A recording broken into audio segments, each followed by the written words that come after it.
Hello guys. आपल्या कामामध्ये एक पीक टाइम असतो. तो पीक टाइम काय असतो माहिती आहे का? सकाळचा एक टाइम असतो, तो म्हणजे 9 ते 12चा टाइम असतो. त्यानंतर संध्याकाळचा एक पीक टाइम असतो, तो म्हणजे असतो 3 ते संध्याकाळी 8 वाजेपर्यंतचा. या टायमिंग मध्ये पीक टाइम मध्ये आपण जो सर्ज भेटतो, जो एक्स्ट्रा पैसे भेटतात ऍप्लिकेशनवर, ते पैसे लोकल बुकिंगला तेवढे भेटत नाहीत. त्यासाठी पीक टाइमच शोधावा लागतो, म्हणजे ऑफिसला जायचा टाइम आणि त्याला यायचा टाइम. या टायमिंग मध्ये जर आपण ऍक्टिव्ह राहिलो तर आपला व्यवसाय चांगला होऊ शकतो.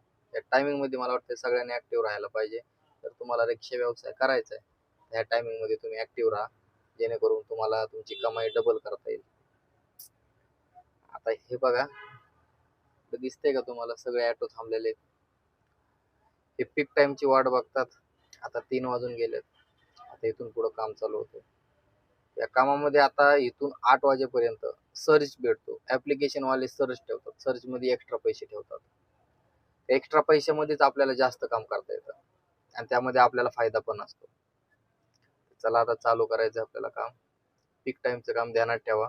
जर रिक्षावर काम करत असाल तर पीक टाइम नुसारच काम करा.